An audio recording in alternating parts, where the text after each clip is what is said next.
nii Martti Vähn 0-1 kaotus täna, kuigi Tammeka valdas palju rohkem palli kindlasti. Mis mõtted sul praegu pärast mäng on?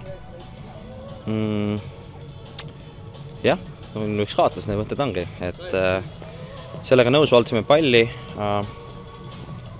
Esimesel poolel alustasime hästi.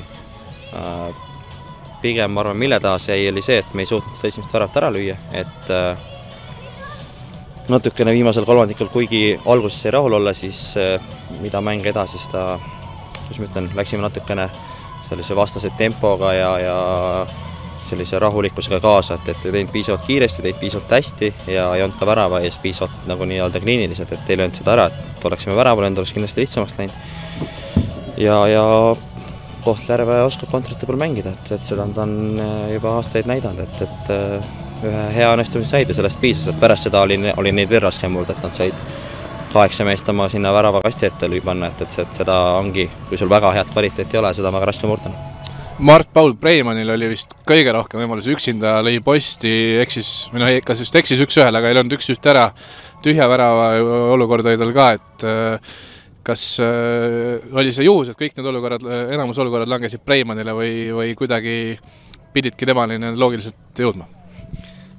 Ma arvan, et kuna Mart-Paul on ründaja, siis oleks loogiline, et ründajal on kõige rohkem olukord. See, et temal nii läks, täna läks, see on... ei saa öelda, et me mängisime tema peale, meil olid omad mõtted, omad käigud, et mingil hetkel alguse poole toimisid, mida lõpupoole seda vähem ja täna läks nii, et temal oli kõige rohkem võimalusi. Hooaja algus tervikuna nüüd 4 mängust 1 võit, on seda palju vähe parajalt, mis treenerina, kuidas hooaja alguse kokku võtad? No 4-1 pigem on vähe ikka, ma ütleks. Et 4 mängust 3 me oleme mänginud kindlasti palliga, ma arvan, vähemalt rahuldavat. Nende hulka kuuluvad ka siis tänane ja esimene mäng Kaleviga, kus meil oli palju võimalusi, aga taaskord ei löönud väravaid.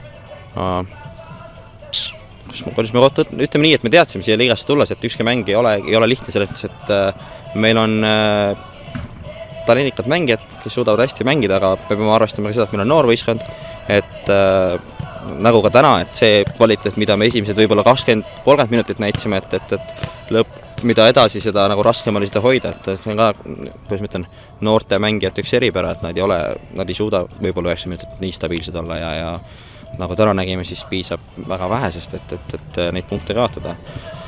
Suures plaanis muidu ma arvan, et oleme mängult, vähemalt tänane mäng algus just näitas, et liigume nagu õiges suunas ja küll need väravad tulevad.